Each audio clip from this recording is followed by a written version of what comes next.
What's up guys, my name is Zach and today I am driving a 2012 Mazda 5. Up front is a 2.5 liter inline 4 and down below is a 6-speed manual transmission. Now I am super excited to be driving this here Mazda 5 for that exact reason. This is the manual transmissioned Mazda 5, which is just fantastic. They're hard to find and I'm so excited to share it with you guys today. But before we get on to anything else, I have a website, zackpradel.com, where you could buy a retro sticker pack for just $10 with free shipping. You could also buy a big friggin' bottle sticker. You could submit your own vehicle to be reviewed by me through a quick and easy submission form, and I travel all around the world to do my reviews, so wherever you are, you can submit.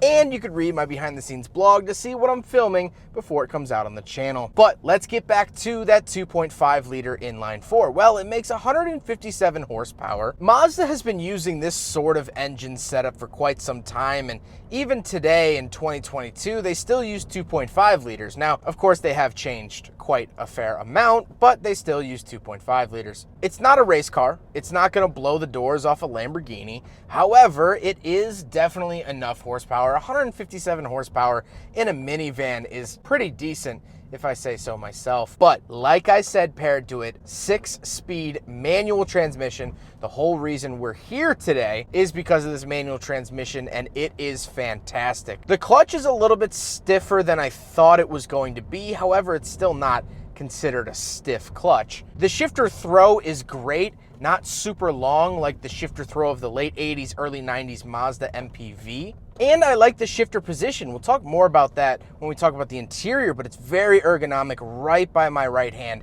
and I love it. Last but not least, of course, the Mazda 5 is front-wheel drive. So let's talk about the interior. Well, in front of me, I have two main gauges and a little screen. On the left is my tachometer, on the right is my speedometer, and in the center is my little digital readout. Now, the steering wheel has been replaced with a Mazda 3 steering wheel.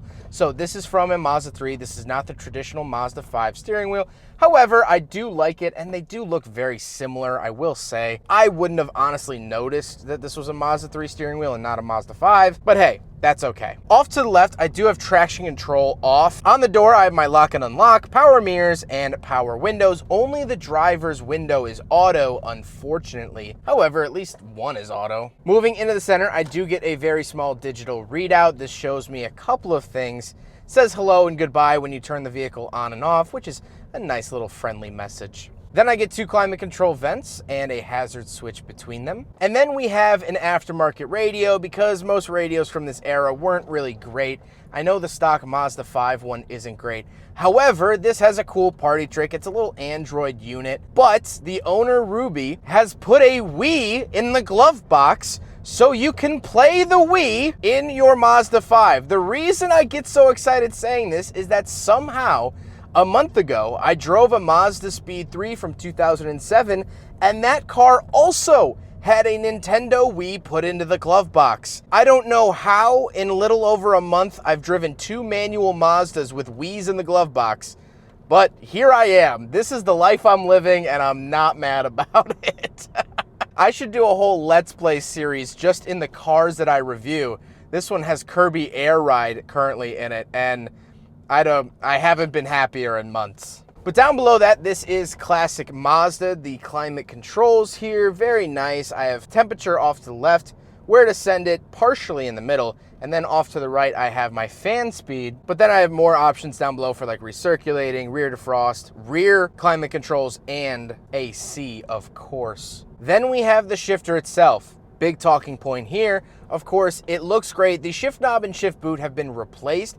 They are very close to what the factory ones do look like. The pattern is slightly different, slightly more modern. However, I love the placement of this shifter. It's right within an arm's reach, just like an EP3 Honda Civic. If I extend my thumb and pinky, I can touch both the shifter and the steering wheel at the same time, just like a rally car. Not saying that this is particularly a rally car, but I guess rally inspired would be the phrase I would use. Then I get a little cubby and two little outlets and the center console. We do have cup holders down here, so we will do a big friggin' bottle test. And although the bottle doesn't go all the way in, I really like this little Mazda 5, and I've been driving around honestly, and the bottle hasn't fallen over.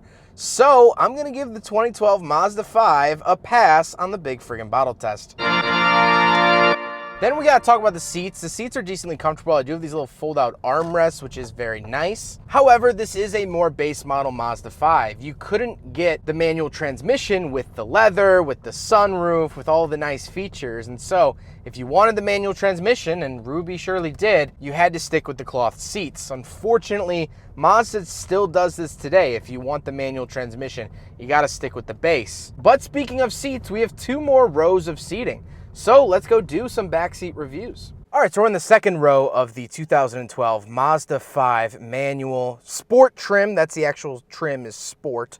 And nothing really to write home about back here. The seats are a little stiff, which is to be expected out of a base model minivan like this. The doors are also manual. There are no power doors on the Mazda 5 anywhere in the US, even if you got a Grand Touring. However, from what I'm told, overseas, of course, in Japan, they had power doors, but us Yankees didn't get that. It's fine. I do have my own climate controls down here. I just have fan speed. So if I want it fast, slow, or none at all, those are my 3 options, and that's it. However, one cool thing about these seats actually is that under the seats, there are storage compartments. So I'll show a video here of opening those up. Very, very cool and very smart by Mazda for actually giving us that opportunity. Minivans are so practical, so useful, and that little added cargo space really helps out. All right, now I'm technically in the 3rd row of the Mazda 5. I don't really fit back here. I'm a full-grown boy, and it's not great, if I'm honest. However, if you have kids, they'll sit back here fine. I'm not a child. I don't fit.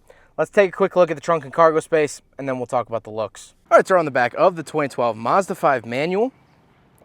Little electronic pull release there. And as you can see, not a whole ton of back seat space.